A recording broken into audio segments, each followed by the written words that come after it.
सुप्रभात बच्चों, आज हम आपकी पाठ्य पुस्तक हिंदी के पाठ 6 का अध्ययन करेंगे जिसका शीर्षक है वचन। तो चलिए पाठ को पढ़ते हैं और जानते हैं वचन के बारे में। वचन क्या होते हैं, किस प्रकार से भाषा में वचनों का प्रयोग किया जाता है। पाठ को शुरू करते हैं।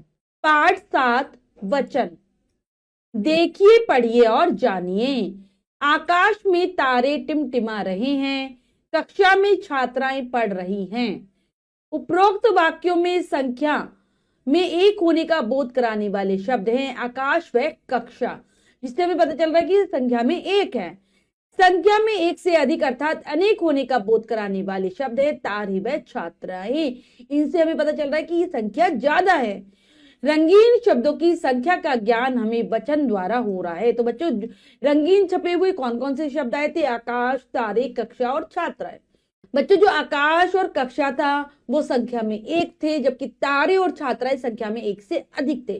तो ये चीजें हमें कौन बता रहे? वचन। वचन के द्वारा हमें ये पता चल रहा है। तो इसकी जो परिभाषा है, शब्द के जिस रूप से उसके एक या अनेक होने का ज्ञान होता है उसे वचन कहते हैं। तो शब्द का ऐसा रूप जो उसकी हमें संख्या को बताता है कि संख्या में एक है या फिर एक से ज्यादा है, इसका ज्ञान कराए, वही होते हैं वचन। अब आते हैं वचन के प्रकार। वचन के दो भेद होते हैं, यानी कि वचन दो प्रकार के होते हैं। पहले होते एक वचन तथा दूसरे होते बहुवचन। दोनों के बारे में जानते हैं। सबसे पहले एक वचन। शब्द के जिस रूप से एक व्यक्ति, वस्तु अथवा प्राणी का बोध होता है उसे एक वचन कहते हैं, जैसे लड़की, पुस्तक, बकरी आदि। तो शब्द के ऐसे रूप को एक वचन कहते हैं जब वो हमें एक व्यक्ति, एक वस्तु, एक प्राणी के बारे में बताता है, उसकी एक संख्या को बताता है, तो वही एक वचन है। उदाहरण हमने पढ़े, लड़की, पुस्तक और बकरी। हम पढ़ रहे हैं तो एक संख्या का बोध हो रहा है। अब आते हैं दूसरा बहुवचन। शब्द के जिस रूप से उसके एक से अधिक अर्थात अनेक व्यक्तियों, वस्तु अथवा प्राणियों का बोध होता है उसे बहुवचन कहते हैं, जैसे लड़कियां, पुस्तकें, बकरियां आदि। तो बच्चों, शब्द का ऐसा रूप जो हमें उसकी संख्या को एक से ज्यादा में बताता है। जब भी कोई व्यक्ति, वस्तु, प्राणी एक से ज्यादा होता है तो वो बहुवचन में होता है। जैसे उदाहरण है लड़कियां, पुस्तकें, बकरियां आदि। अब कुछ अन्य एक वचन, बहुवचन शब्दों को जो तालिका के माध्यम से दिया गया है उनको पढ़ लेते हैं। एक वचन, बहुवचन। चूहा, चूहे। एक वचन, बहुवचन। चादर, चादरे। नेक्स्ट है एक वचन, बहुवचन। पौधा, पौधे। कुत्ता, कुत्ते। गधा, गधे। गन्ना, गन्ने। लड़का, लड़के। दरवाजा, दरवाजे। घोड़ा, घोड़े। झूला, झूले। झूला का झूले।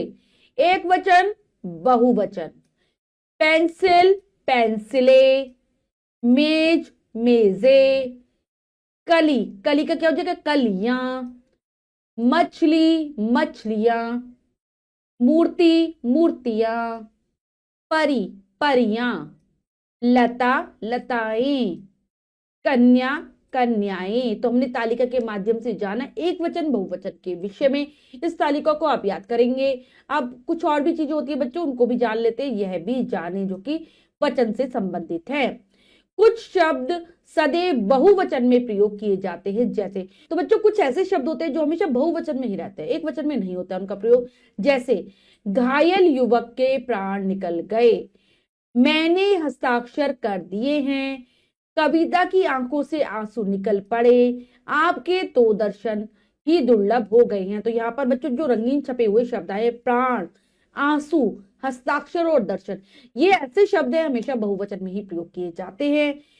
आप अपने से बड़ों के प्रति सम्मान प्रकट करने के लिए एक वचन के स्थान पर बहुवचन का प्रयोग किया जाता है। जैसे अगर कोई हमसे बड़ा है, ठीक है, और हम उसके प्रति सम्मान दिखाना चाहते हैं तो हमेशा हम बहुवचन का प्रयोग करेंगे, एक वचन का प्रयोग नहीं होगा।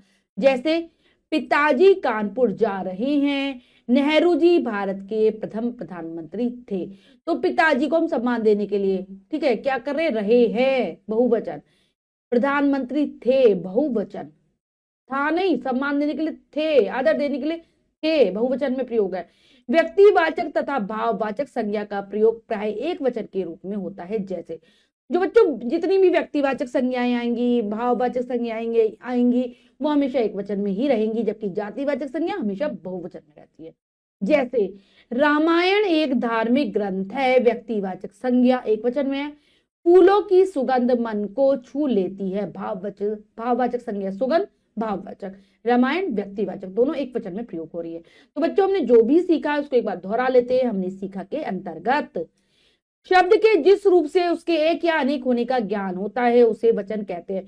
तो शब्द का ऐसा रूप जो हमें उसकी संख्या को बताए, उसके एक या अनेक होने के बारे में बताए, वही वचन है। वचन के दो भेद होते हैं, एक वचन और बहुवचन। कुछ शब्द सदैव बहुवचन में प्रयोग किए जाते हैं, जैसे प्राण, आंसू, हस्ताक्षर आदि हमेशा बहुवचन में रहेंगे। इसके साथ साथ दर्शन भी। किसी व्यक्ति के प्रति सम्मान प्रकट करने के लिए एक वचन के स्थान पर बहुवचन का प्रयोग किया जाता है। जब हम आदर सम्मान देते हैं तो बहुवचन का प्रयोग करते हैं।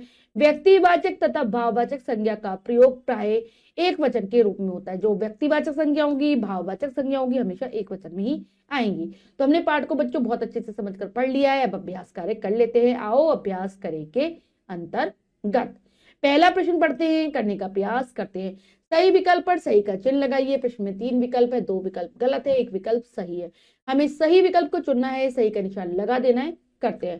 संख्या का ज्ञान होता है संज्ञा द्वारा, लिंग द्वारा, वचन द्वारा। तो ये हमें होता है वचन के द्वारा।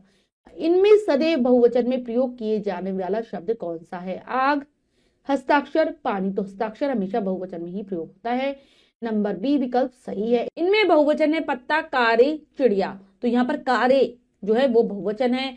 हमें रंगीन शब्दों के वचन बदलकर वाक्य पुनः लिखिए। तो हमें वचन परिवर्तन करना है, बदलाव करना है, फिर से पूरे वाक्य को लिख देना है।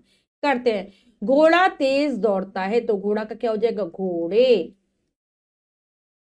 तेज दौड़ते हैं।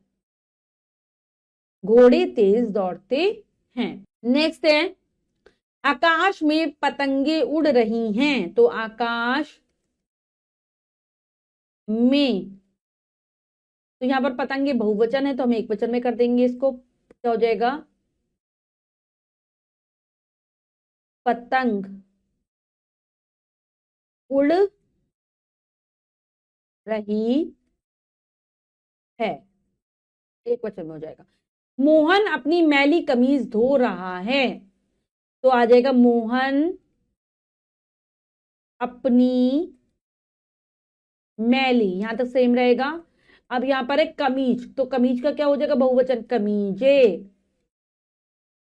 कमीजे धो रहा है और बिंदु लगे। गिलहरियां अखरोट खा रही हैं। तो इसका क्या हो जाएगा? गिलहरिया का गिलहरी एक वचन में कर देंगे, बहुवचन है। गिलहरी अखरोट खा रही है। बच्चों ये पूरा हो गया। इसके बाद हमारा अगला प्रश्न है शब्दों के वचन बदल कर लिखिए। तो हमें वचन परिवर्तन करना है। एक वचन है, बहुवचन, बहुवचन है, एक वचन। करते हैं। भाला, भाले एक वचन था, बहुवचन हो गया। रसगुल्ले बहुवचन था तो एक वचन हो जाएगा इसका रसगुल्ला, रसगुल्ले का रसगुल्ला। मक्खी एक वचन है, बहुवचन में क्या हो जाएगा? मक्खियां। नदी एक वचन है, बहुवचन नदियां। पहाड़ी एक वचन है, पहाड़ियां हो जाएगा बहुवचन। पपीते बहुवचन है, एक वचन क्या हो जाएगा? पपीता। तो बच्चों ये कार्य हमने बहुत अच्छे से समझकर पूर्ण कर लिया है। इसके बाद जो भी कार्य दिया गया है वो आपको स्वयं करना है सुंदर अक्षरों में अपनी अभ्यास पुस्तिका में। पाठ को ध्यानपूर्वक पढ़ेंगे और अभ्यास कार्य को पूर्ण करेंगे। बच्चों आज हमने पाठ के माध्यम से वचन के बारे में जाना कि वचन क्या होते हैं, किस प्रकार से वचनों का प्रयोग किया जाता है। आशा करती हूँ यह पाठ आपको बहुत अच्छे से समझ आ गया होगा। पाठ को फिर से जरूर पढ़ेंगे। मिलते हैं अगली कक्षा में नए पाठ के साथ। तब तक के लिए स्वस्थ रहिए, प्रसन्न रहिए। धन्यवाद।